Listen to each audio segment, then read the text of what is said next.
Shalom saudara, selamat pagi. Kita ketemu kembali pagi dalam Morning Devotion. Selamat pagi saudara-saudara, apa kabar? Pembacaan kita pada pagi hari ini terambil dari Matius pasalnya yang ke-17, ayat yang ke-10 sampai ayatnya yang ke-13. Demikianlah firman Tuhan. Lalu murid-muridnya bertanya kepadanya, kalau demikian mengapa ahli-ahli Taurat berkata bahwa Elia harus datang dahulu? Jawab Yesus, memang Elia akan datang dan memulihkan segala sesuatu.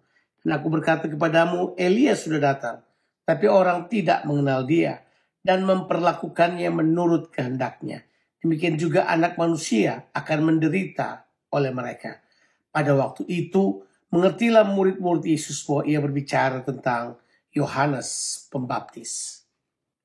Saudaraku, pembacaan kita pada pagi hari ini, Matius sedang menunjukkan bagaimana pengalaman transfigurasi di gunung tersebut telah membuka sebuah lembaran baru, harapan dari perjanjian lama, perjanjian Allah sekarang digenapi. Pertanyaan dari murid-murid Yesus merupakan dasar pijakan bagi narasi Matius untuk menyatakan maksud pelayanan dan gaya hidup Mesias yang menderita. Apakah pertanyaan murid-murid Yesus itu?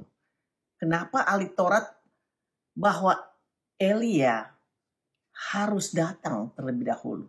Jawab Tuhan Yesus adalah memang Elia akan datang untuk memulihkan segala sesuatu. Di sini tentu murid-murid Tuhan Yesus telah memiliki pengetahuan ataupun asumsi tentang kedatangan Mesias. Akan tetapi mereka tidak tahu apakah Elia yang harus mendahului itu sudah datang. Jawaban Yesus menyatakan bahwa Elia sudah datang dan telah mempersiapkan jalan bagi Tuhan. Apakah yang Elia persiapkan? Apakah yang dipersiapkan oleh Yohanes Pembaptis? Jawabannya sederhana, bahwa Yohanes Pembaptis mempersiapkan kedatangan Sang Mesias. Dia mempersiapkan sebuah jalan. Jalan apa? Yang pertama adalah dia mempersiapkan sebuah jalan, yaitu jalan penderitaan. Karena memang Mesias adalah Mesias yang harus menderita. Tetapi yang kedua, Elia pun mempersiapkan umat yang akan menjadi pelaksana kehendak Allah. Dan kita sudah menemukan bahwa Yesus sudah menemukan umat tersebut. Jangan lupa bahwa berkali-kali kalau saudara baca sebelumnya, Yohanes Pembaptis berkata tentang Yesus, inilah anak domba Allah yang memikul dosa seisi dunia. Dan seterusnya, itu berulang-ulang kali dikatakan oleh Yohanes Pembaptis untuk mempersiapkan Yesus. Nah, di sini kita mengerti sekali bahwa sampai pada waktu itu memang betul murid-murid Yesus belum memahami hal ini. Sampai waktu mereka melihat dalam penglihatan transfigurasi itu bahwa Musa dan Elia datang, mereka kemudian berpikir Elia harus datang ya. Tapi untuk apa dia datang? Yesus tahu dia datang untuk mempersiapkan sebuah jalan, yaitu jalan penderitaan. Apa yang terjadi pada Yohanes Pembaptis sebagai Elia yang dimaksud oleh Yesus, dia menderita dan dia menjadi martir karena menyatakan kebenaran. Saudaraku, kata kunci adalah demikian juga anak manusia akan menderita oleh mereka.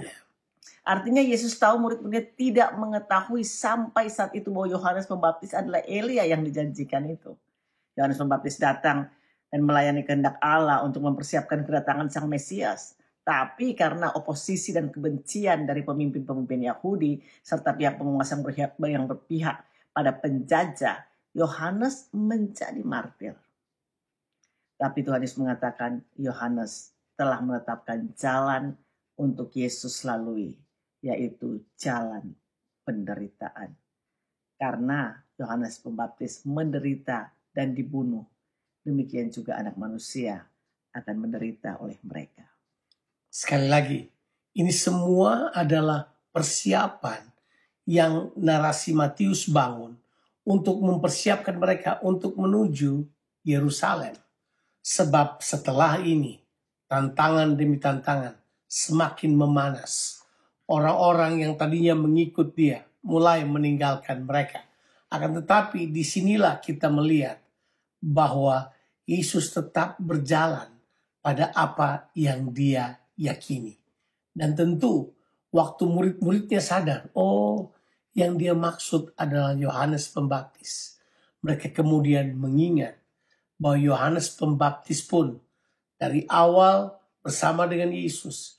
Kemudian ketika dia ditangkap, Yesus kemudian mulai menyingkir dan memberitakan Injil ke tempat yang lain.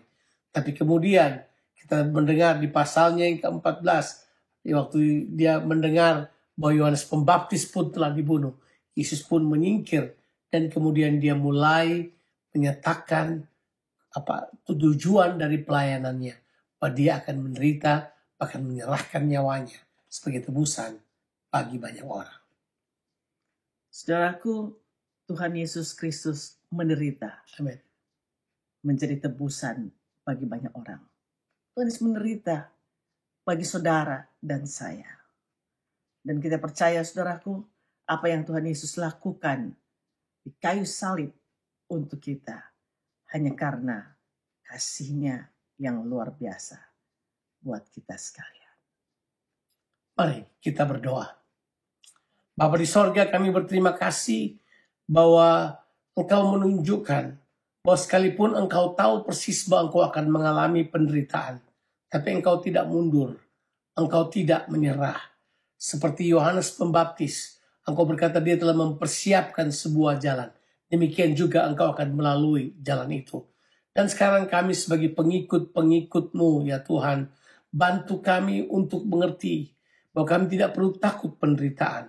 Kami tidak perlu takut situasi yang tidak nyaman. Karena kehendak-Mu atas kami bukanlah untuk cuma sekedar memberikan kami kenyamanan.